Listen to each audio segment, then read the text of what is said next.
woods. Once upon a time there was a king and a queen who were very sorry that they had no children, so sorry that it cannot be told. At last, however, the queen had a daughter. There was a very fine chastity, and the princess had for her godmothers all the fairies they could find in the whole kingdom, so that every one of them might confer a gift upon her, as was the custom of fairies in those days. By this means, the princess had all the perfections imaginable. After the christening was over, the company returned to the king's palace, where was prepared a great feast for the fairies. There was placed before every one of them a magnificent cover with a case of massive gold, wherein were a spoon and a knife and a fork, all of pure gold set with diamonds and rubies. But as they were all sitting down at the table, they saw a very old fairy come into the hall. She had not been invited, because for more than 15 years she had not been out of a certain tower, and she was believed to be either dead or enchanted. The king ordered her cover, but he could not give her a case of gold as the others had, because 7 only had been made for the 7 fairies. The old fairy fancied she was slighted, and muttered salted between her teeth. One of the young fairies who sat near held her, and judged that she might give the little princess some unlucky gift, hid herself behind the certain curtains as soon as they left the table. She hoped that she might speak at least and undo as much as she could the evil which the old fairy might do. In the meanwhile, all the fairies began to give her gifts to the princess. The youngest gave her for her gift that she should be the most beautiful person in the world. The next, that she should have the weight of an angel. The third, that she should be able to do everything she did gracefully. The fourth, that she should dance perfectly. The fifth, that she should sing like a nightingale. And the sixth, that she should play all kinds of musical instruments to the fullest perfection. The old fairy's turn coming next. Her heart shaking more with bound than with age. She said that the princess should press her hand with a spindle and die of the wood. This terrible gift made the whole company tremble, and everybody felt a cry.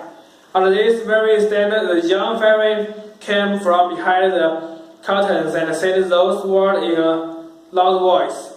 Assure yourselves, O king and queen, that your daughter shall not die of this disaster. It is true, I had no power to undo entirely what my elder had done. The princess shall indeed press her hand with the spindle, but instead of dying, she shall only fall into a deep sleep, which shall last 100 years, at the end of which a king's son shall come and awake her. The king, to avoid the misfortunate foretold by the old fairy, issued orders forbidding any more, one pair of days, to spend with the distaff and spender, or to have a spender in his house. About 15 or 16 years after, the king and the queen being absent at one of their country wells, the young princess was one day running up and down the palace. She went from room to room, and at last she came into a little grate on the top of the tower, where a good old man alone was spinning with her spindle. This good woman had never heard of the king's orders against spindles. "What are you doing there, my good woman?" said the princess. "I am spinning, my pretty child," said the old woman, who did not know who the princess was. "Ha," said the princess, "this is very pretty. How do you do it? Give it to me. Let me see if I can do it." She had no sooner taken it to her hand than, either because she was too quick and heedless, or because the decree of the fairy had so ordained, They ran into her hand and she fell down in a swoon. The good old man, not knowing what to do, cried out for help. People came from every quarter. They threw water upon the face of the princess, unlaced her, struck her on the palm of her hands, and rubbed her temples with cold water. But nothing would bring her to herself. Then the king, who came up and heard the noise, remembered what the fairies had foretold. He knew very well that this must come to pass. Said the fairies had foretold it, and he caused the princess to be carried into the fittest room in his palace, and to be laid up in a bed or embroidered with gold and silver. One would have taken her for a little angle. She was so beautiful, for her swimming had not diminished the brightness of her complexion. Her cheeks were carnation and her lips curled. It is true, her eye was shut, but she was heard to breathe softly, which satisfied those about her that was not dead. The king gave orders that they should let her sleep quickly till the time came for her to awake. The good fairy who had saved her life by commanding her to sleep 100 years was in the kingdom of Muskin. 12,000 legions of. When this accident befell the princess, but she was instantly informed of it by a little dwarf, who had 7 legions boast. That is, bodies was with which he could stride over 7 legions of ground at once. The fairy started off at once and arrived about an hour later, in a fairy chariot drawn by dragon. The king handed her out of the chariot, and she approved everything he had done. But as she had a very great foresight, she thought that when the princess should awake, she might not know what to do with herself.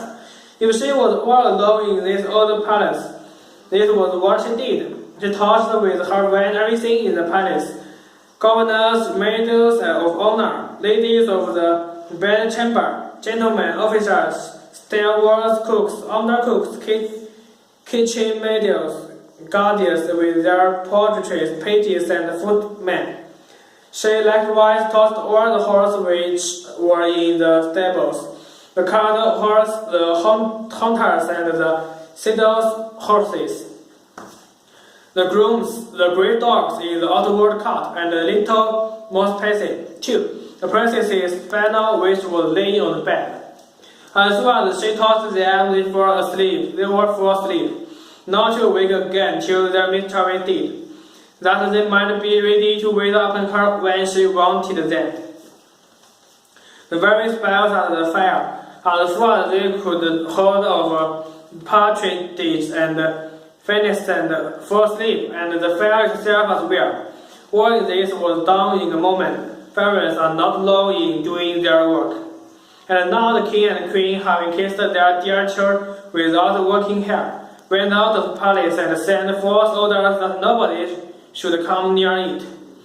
These orders were not necessary, for in a quarter of an hour's time there grew up all round about the park such a vast number of trees, great and small, bushes and brambles, twining one with another, that neither man nor beast could pass through, so that nothing could be seen but the very top of the towers of the palace, and that, too, only from afar off. Everyone knows that this also was the work of the fairy in order that while the princess slept, she should have nothing to fear from careless people. After 100 years, the son of the king then, returning, who was another family from that of the sleeping princess, was hunting on that side of the country, and he asked what those towers were which he saw in the middle of the great thick wood. Everyone answered according as they had heard. Some said that it was an old-hearted castle, others that was all the witches of the country heard her midnight revels there. But the common opinion was that it was grace daring, and that he carried to it, and all the little children he could catch. So as to eat them up at this leisure, without anyone being able to follow him, for he alone had the power to make him his way through the wood. The prince did not know what to believe, and presently a very aged countryman spoke to him thus: "Make please your royal highness.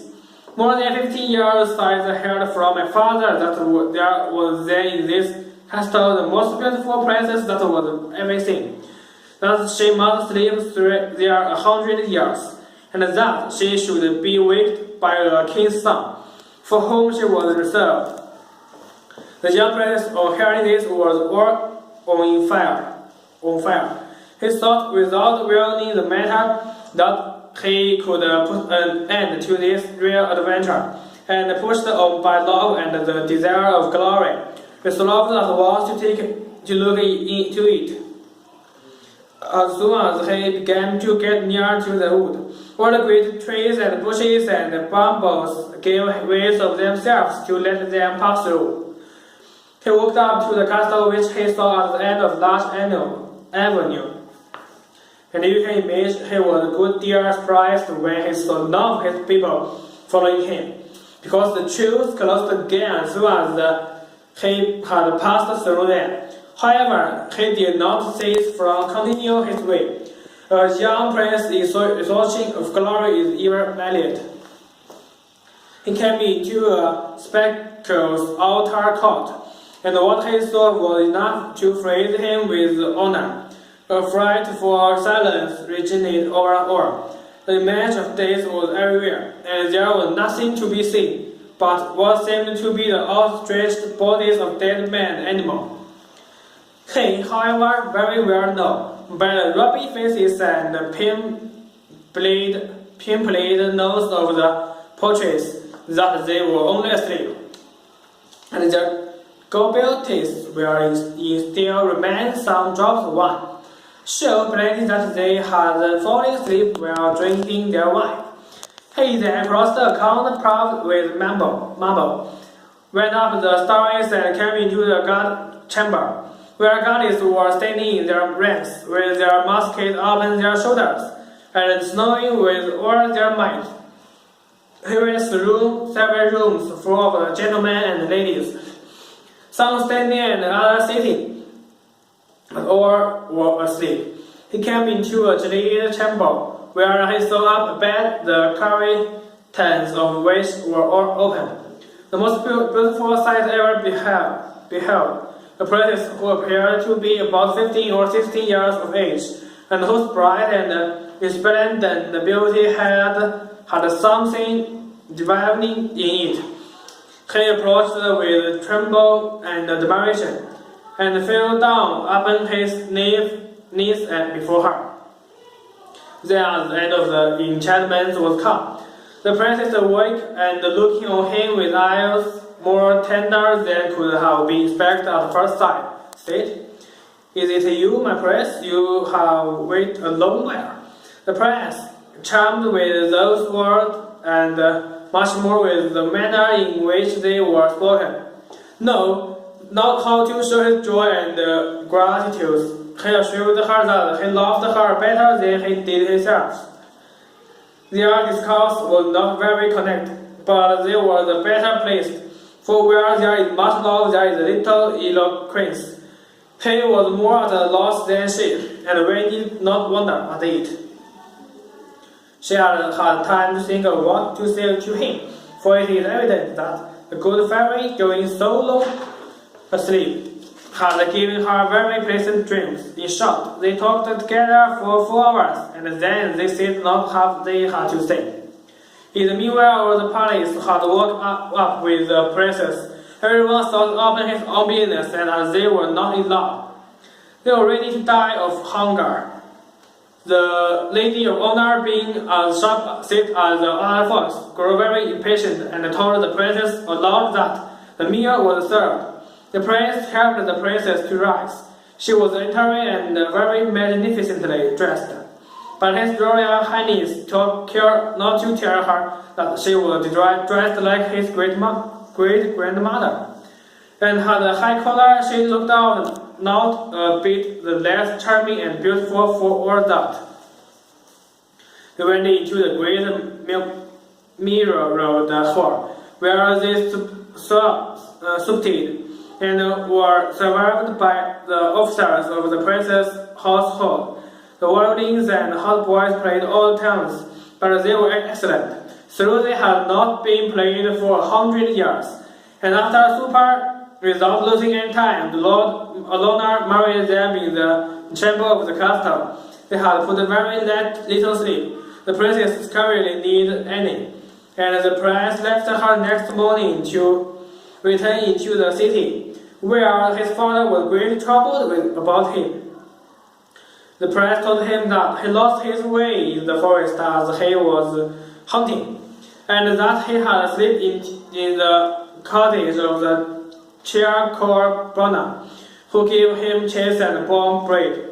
The king, his father, who was a good man, believed him, but his mother could not be persuaded that it was true, and seeing that he went most every day hunting, and that he always had some excuse ready for so doing. Though they had been all 3 or 4 nights together, she began to suspect that he was married, for he lived thus with the princess about 2 or years, during which they had 2 children. The elder daughter was named Dan, and the younger a son called Day. Because he was a great deal handsomer than his sister, the queen spoke several times to her son. She would learn after what manner he was passing his time, and told him that in this he ought in duty to satisfy her. But he never dared to trust her with his secret. He feared her, through he loved her, for she was of the race of the Grace, and the king married her for her vast riches alone. It was even whispered about the cult that she had, Grace inclination, and that whenever she saw little children passing by, she had all the difficulty in the world to prevent herself from falling upon them, and so the prince would never tell her one word. But when the king was dead, which happened about 2 years afterward, and she saw himself Lord and Master, he openly declared his marriage, and he went in great state to conduct his queen to the palace. They made a magnificent interview into the capital city, she riding between her 2 children. Soon after, the king made a war on Emperor Cantabalento, his neighbor. He left the government of the kingdom to the queen, his mother, and earnestly commended his wife and children to her care. He was obliged to carry on the war all the summer, and as soon as he left, the queen mother sent her daughter-in-law and her children to a country house among the woods, that she might with the more ease gratify her horrible longing. Some few days afterward, she went thither herself and said to her head cook, "I intend to eat little down for my dinner tomorrow."